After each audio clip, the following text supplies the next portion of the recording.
want to get this straight to everybody listening. Go back to 2018. When the markets crash in December, it's not a good sign. The clown playing president at the time, who the only thing that he did, that he promised to do, was to lower taxes for the bigs, the private equity groups, and himself, Trump, put deep pressure on Powell, Jerome Powell, the Fed head, to lower interest rates because the economy was going down big in the stock markets. And he did. In January, they announced that they were going to lower them, and it turned it around. So if the markets go down heavy in December, it's not going to be a happy new year.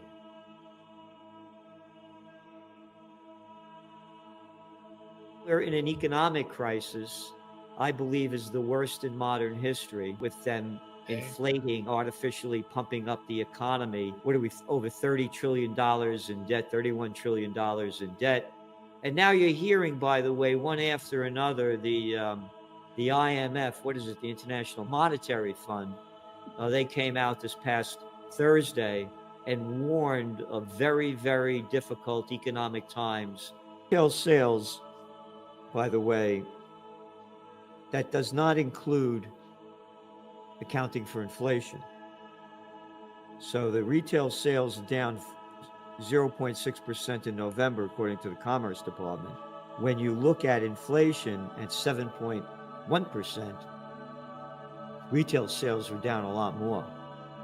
And then when you put in the real inflation number, as John Williams Shadow Stats does, you have real inflation around 15%. So sales are way down. This thing's going down big. And now they're talking about bringing interest rates to 5.1%. But still, you have a 7.1% inflation rate, so you really have negative interest rates. And you have much higher inflation. But the economy can't take it. We are into the worst financial crisis and geopolitical crisis, socioeconomic crisis in the history of the world. And now, with them raising interest rates, inflation continued to skyrocket. What the COVID war did is unprecedented. It's incalculable, the damage it's done. It killed the lives and livelihoods of billions of people. You mentioned about what's going on in Sri Lanka. It's the New World Disorder. It's going on all over. Yep. When people lose everything and they have nothing left to lose, they lose it. And they've lost everything. Look at all the businesses just in America that have gone out of business. What, a third of the dry cleaners? Gone. What's office occupancy rate? Depending on what you look at in the metro areas, it's around 40%. You mean it's 60% lower?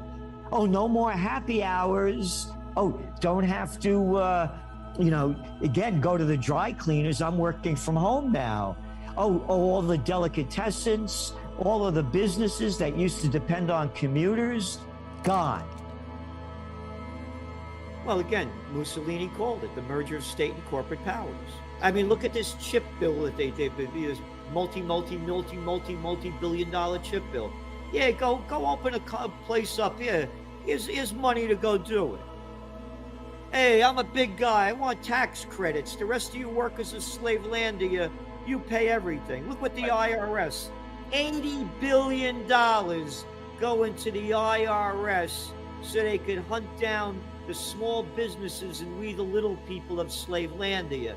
You think the Buffetts and the Gates and all the big shots out there don't know how to beat the system and have the whole deal done? They're not going to get a penny from them. They're going to go after us. So I call it a communist fascist state. The NASDAQ was down 3.2%. The S&P 2.49%. And the Dow 2.25%. The NASDAQ today, year to date, from its high rather, is down 31% in 2022. So it's deep in bear territory. Bear territory is 10%. But don't worry, when all else fails, they take you to war. What followed the Great Depression, World War II? What followed the dot-com bust, the war on terror? Well, the big issue is inflation. And again, the economy was artificially injected with all this monetary methadone to keep the money junkies high. Everything should have crashed in 2020 when they locked down most of the country and most of the world. And it's just artificially boosted up with record low interest rates and countless trillions of dollars pumped in by the government. And now with inflation, and they kept, lying about it or being stupid, whatever you want to decide. First it was temporary and then it was transitory. They lied about it.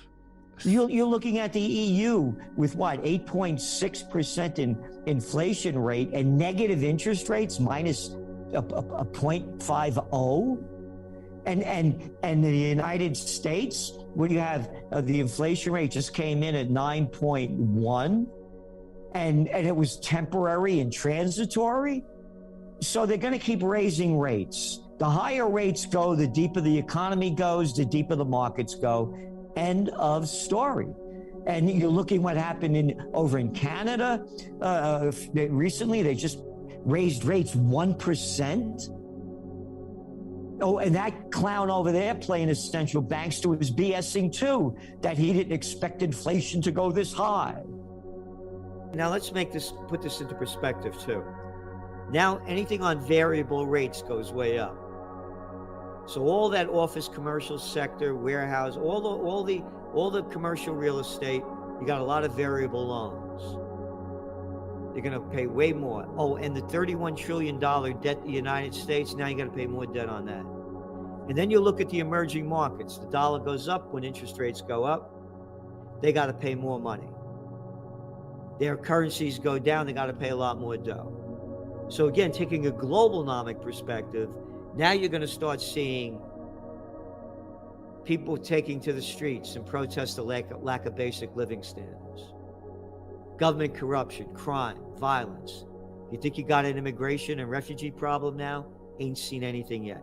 They've been pumping cheap money in since 2014, negative rates and quantitative easing, buying up corporate and government bonds.